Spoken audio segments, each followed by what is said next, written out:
The Model 3 experience is enjoyable as well as exciting. What are some things that you will experience ordering one and driving one on a daily basis? Well, let's see if we can cover all of that and more in the following video. So let's go.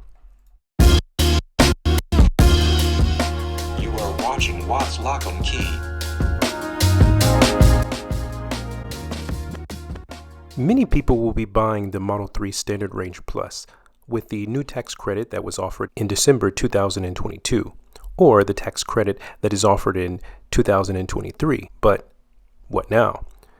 Well, first off, make sure that the offer, which includes the 10,000 supercharging miles, which was given in December 2022, is actually yours for the taking. Sometimes, because of the rush of the car, it can be forgotten by Tesla. If in doubt, visit your closest Tesla center. If you don't have time to schedule that, you can also schedule out by means of an appointment through your app. Go to Service, Request Service, Battery, Charging, and write out your description. And check out your loot box of your Tesla app, and it will show you how many miles you have available for supercharging. Downloads are a big deal on Teslas. So how do you know if you have the coolest new features, and what are they? Do I need a remote control for the car to play video games? Or do I just use the steering wheel in my hands, which is actually not very comfortable? No, indeed. My controller setup is very simple. I just use two controllers as well as an adapter to connect into the center console. Everything that I use will be linked right below. You'll thank me later when you're supercharging and you have nothing else to do. Now, as regards to the other tips and tricks, feel free to check out this video, which will provide you with a plethora of tips and tricks that you will be able to enjoy in your new vehicle.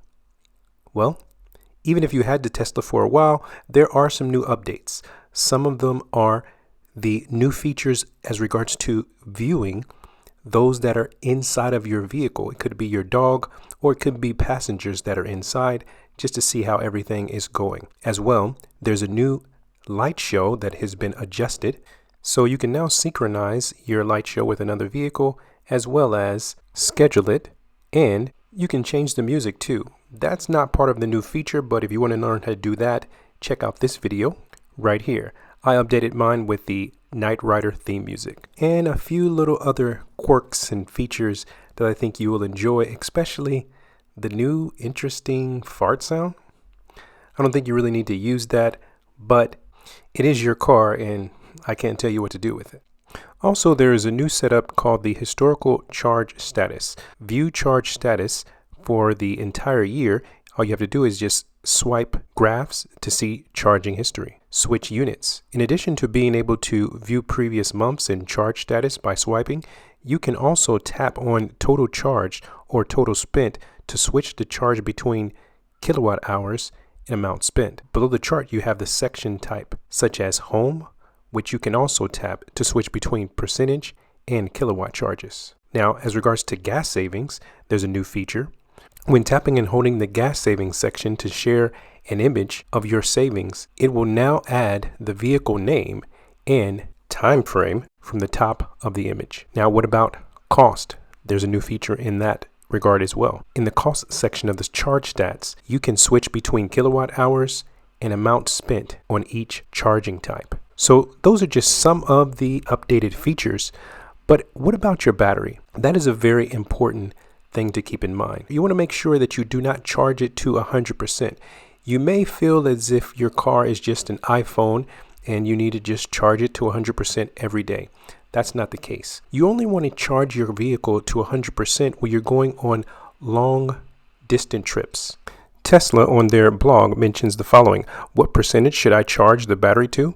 A regular use to recommend keeping your car set within the daily range bracket up to approximately 90%. Charging up to 100% is best saved for when you are preparing for a long trip. You can adjust how full the battery charges from the charge settings menu. Keep in mind as well, when you are charging to 100%, your regenerative braking system does not work because your battery is completely full. So keep that in mind if you're used to using the regenerative braking system for braking. That being the case, when you take your foot off of the accelerator, it will not automatically stop if you have that set in your settings. As regards to charging, the Tesla vehicles no longer come with the mobile connector pack. It's good to invest in one of those if you want to have a nice charging setup at home. The whole goal is to reach sustainability. If possible, even have free charging. If you have solar panels, or maybe you have some type of other windmill type of free charging that you have access to. Yes, it's good to have a home charger if it helps you to reduce your costs. And if you're a frugal guy like me, that's what I'm actually aiming for. When we first got our Tesla, we used to actually charge it at a station right down the street, which was free of charge. It was a level 2 charger. There are 3 levels in charging. There is the 120 volt, as well as the 240 volt, as well as the supercharging, which they are advancing up into the level 4. And if you want to learn more about that, we have a video which we'll reference to here. Now, when it comes to charging though, if you need something a little bit more powerful besides the mobile connector, you can upgrade to a wall connector, but you should have a professional place that into your home or wherever you're located. It could be you're even in apartments, but your landlord or whoever runs the facility will agree that a charging station could be used on the premises. That's very important. Now, charging is something that's important, but also cleaning. One thing that we have to keep in mind with the Tesla vehicles is they don't have the best paint jobs. So it's suggested that you do not try to clean your Tesla by means of a washing station, but do it by hand. Now, if that's the only option that you do have and you have clear paint protection put on your car, well, that's a good option. Maybe you want to decide to take it through the washer from time to time. But as for me, I usually do mine by hand. And if I take it through the washer, I just make sure that I use a brushless washer. Now, as regards to all of the items that I do use to hand wash my vehicle, you can check those out below as well. And I think they will work out well for you. They have for me. I'm just going to link you to another video of a professional that actually does this, the car washing. And I hope that helps you out even more, because I wouldn't say I'm a complete expert in washing Teslas, but this guy is. As regards to living in a condo as well, and it comes to charging your vehicle, some things that we can keep in mind in regards to Tesla's direction on their blog. They mentioned that increasingly condos and apartment buildings are required by law to allow EV charging. Additionally, incentives may be available to you or building property manager to alleviate cost at the federal, state, county, municipal, and utility levels. So you can check out the website, which will be linked below, which is afdc.energy.gov/fuel/electricity for more information. And those are just some of the things that you want to keep in mind in regards to your Tesla.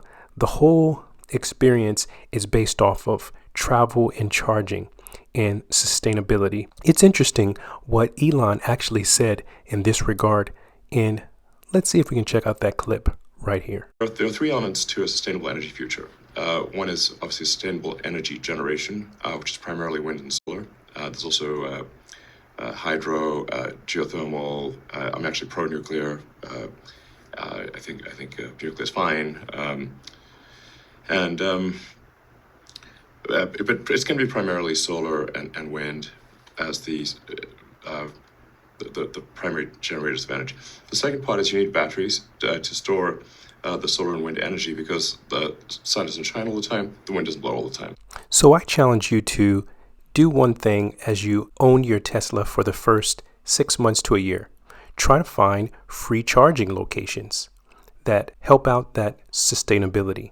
It could be at your job, the mall, the beach. Yes, they do exist, but use them to the full. As Elon Musk mentioned, the design of the vehicle is all about sustainability. If you're also in the position to order solar panels, that's a very good option as well. Let me know what you decide to do right below. And if you want to find out more about the accessories for Tesla vehicles, all those links will be shown below in the notes. If you have any other items that you've added to your Tesla, please leave those comments below. And we'll see you in the next one. Thanks for watching. Click the link and subscribe because we have those fire updates on What's Lock and Key. You are watching What's Lock and Key.